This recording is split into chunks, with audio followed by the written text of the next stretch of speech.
Welcome back to Radio Entrepreneurs. I'm Nathan Gobes, filling in for Jeffrey Davis this morning. I want to thank everyone for listening, and I want to thank Gordon's Liquors, one of our sponsors that hosted our Entrepreneurial Cafe last week. It was a great event where we invited back past guests and got some networking, and had Mark Furman, who hosts our legal segment, as our guest speaker. And I want to thank John Dustin of J&D Insurance, who's joining me for all these segments today. Nathan, thank you for having me. John, it's always great to have you in the studio, and as I say with everybody that you bring in some great people. The next one that we're going to talk to is Mark Parent, president of MAP Advisors. Welcome, Mark. How you doing? Great. Thanks for joining us.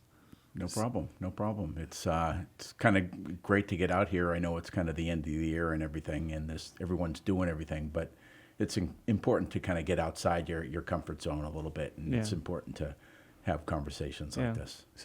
So, Mark, why don't you tell the listeners, entrepreneurs out there, exactly what you offer, because your service is a little differentiated from being just financial. It's really operational as well, and you have a very big operational background. So just kind of share with the listeners what you're providing.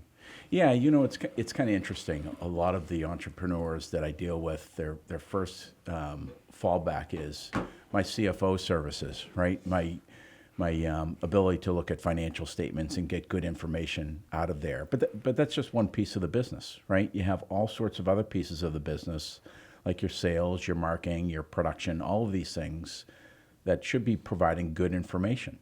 And if they don't, you're probably going to have a problem. And so what makes me tick, what helps my clients, is my ability to look at their business and understand what's the right information to help make good decisions. And a lot of times it comes from other sources besides your financial statements. And so imagine having a nice dashboard you come into every single morning that shows the top 10 things of your business. And you look at that and you feel uncomfortable or comfortable about what's going on. And you feel like you're in control. That's kind of the goal I always have in mind for my clients. So I'm a listener and I'm intrigued. Just a couple of generic examples of what might be the top 10 things people look at, sales, whatever. Yeah. So, it depends on the type of company you have. If you have a construction company, you might look at the profitability of your jobs. You might look at the profitability of the phases within your jobs. If you have a service business, you're always looking for billable rates, but you're also looking for, when they're not billing their time, where's that actually going to and how do you control it? If you're a technology company, you're looking for a lot of sales and marketing things, and how do you best look for new opportunities? And a lot of times it could be, depending on who you're going after, it could be an automated system. How do you generate a lot of leads? If you're not going after a lot, how do you generate high quality leads? So it's interesting. It's very specific to the client, not only within the industry, but within that business, as to what's the right information. And it changes all the time. From one year to the next, you might be looking at these top 10 things, and 6 months later, you might have to adjust that. So you have to pay attention to not only those top 10 things, but what else should go on this board, right? So it's always a revolving door, if you will. So you're delivering a customized solution, not necessarily something that came out of a box, so to speak, that fits all people, because everyone's culture is different, their client base is different. Yeah. So where are you finding people that need your dashboard and your service and your... Yes, so that's interesting. You look at that and you kind of, you realize there's a giant problem out there of people needing people like me. But they don't recognize they need me until something bad happens. And it could be bad from a cash flow perspective. It could be bad from stuck in the same spot with your business and not being able to break through. And so and it's usually an owner-managed business that I work with.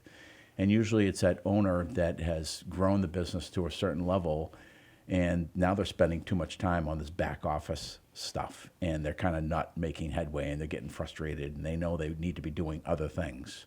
And so they start reaching out to their key people around them. It could be their CPA, it could be their lawyer, it could be a trusted advisor, it could be any of those people. And those people say, "Oh, you gotta talk to Mark. He can help you figure things out." And it is always custom. every single time, they might have a good system in place, but it's not being used properly. They might not have a system in place. There's so many variables, and it has to fit into their world, not fit into my world. So the process for every business is different. So you're Everyone's engineering a different. specific process to that business. Right. And are you a psychologist by trade? Because it sounds like It's kind of funny. So my last name's Parent, and so I think maybe I was just born to be doing this. So I have to listen a lot, and I have to really hear what people are saying. And a lot of times when I'm talking to an owner at the beginning, they're telling me what they think all the problems are. it's a symptom. It's the symptom, but it may not be the actual problem. So I'll go in and I'll do a discovery session, and I'll talk to everybody. And almost all the time, 50% of the actual problems are beyond what the owner has told me. And that's because the people behind the scenes don't feel like they should say these things to the owner, but they'll say it to me. And so I have to have an openness about me to let people share what's really going on. Trust. You create trust. Right. And Right. so what size business do you generally work with? I focus on companies that are under 10 million in sales, and that's probably the most exciting part of it. But it can go up from that. But it's typically under 10 million in sales. It's an owner-managed business. It's someone who has gotten past that beginning stage. And it's typically more than $1 million in sales. If it's below that, I have ways of having them fit in. Maybe I just talk to them less frequently, depending on what they actually need. Any? Sorry. go ahead. I was just going to ask any particular industries you like to focus on. I always thought about that. Should I focus on a particular industry? But all my clients are in every single different industry. It's interesting how it's happened that way. And I look at it that the underlying theme is that owner-managed business, the ones that they're trying to run this thing. And a lot of the solutions that I provide kind of are transparent from one industry to the next. And they probably, I'm guessing, fail to plan, plan to fail. I bet a lot of your work is around planning that. You know what? As a business owner, as running the station, I'm sure Nathan runs into this. You're so busy in a day-to-day grind that you forget to work on the business. So Right. is that what you're kind of? Yeah, you look at the dashboard we had talked about, and you have those 10 things that you're figuring out. Well, where do you want those numbers to go? Where do you want that information to go? What are your goals? And then how are you going to hold yourself accountable? And how often are you going to look at it? And if you don't plan, if you're taking a trip to California and you don't plan that trip to California, anything can happen. You never know when you're going to get there. And with a plan, you have to adjust along the way. So imagine after the first day, you didn't make much time, and you're trying the second day, you want to get to wherever, to St. Louis, but you're not going to get there. You got to rebook the hotel. And so it's the same thing. You got to create a plan. You got to know where you're going to go. You got to know what the end results are going to be, and then you got to manage it along the way. Are you holding the entrepreneurs accountable? Because I would imagine that's another sort of outlying issue. Yeah, it's kind of funny. So a lot of times accountability is kind of built in, right? They just need to have a conversation with somebody else. And when they sign up for something and they don't achieve it, they kind of know they didn't achieve it. But having it to tell it to somebody else is such a powerful thing because they feel responsible that they should have done it. And so they end up holding themselves accountable by me having conversations about, did you achieve your numbers? Did you not achieve your numbers? And it's okay if you didn't, right? But what happened that you didn't? Well, let's correct the path. So Halftime adjustment. halftime adjustments. Yeah, right. Yeah, the first plan didn't work so well, so we got to change things up. So what about when you're in these conversations? I mean, you're a pretty open guy, you're trusted. Do you get into perpetuation conversations about, maybe the business owner should sell, maybe he should bring in a key person and split the business?